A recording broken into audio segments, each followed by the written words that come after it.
now. I thought you were 25. Yeah, well, so you saw the old eye vein. But there was this actress named Victoria Principal, and she did a commercial, and she gave her hair tip, which she dried her hair upside down. And then so I thought, I'm going to try that.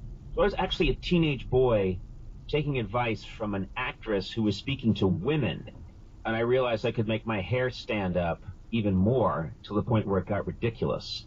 And then it just became this weird habit where sometimes I would just try to build it up into this big French pastry that sat on top of my head. You know, I was actually in Ireland once, and this guy was like standing by the side of the road, and I walked by and he went, "Good God, what do you feed that thing?" pointing to my hair. And now I don't know how to stop. Now I've become like Big Bird or Mickey Mouse. I'm supposed to look a specific way. I made myself a cartoon. I turned myself into an emoji, and people want to see me be that. And there are times when my hair is flat, and people are all upset, like I'm a fraud. And then I'm like, okay, I'll go fix it. And then I comb it back up again, and everyone's happy, and I get a free latte. All right, moving on.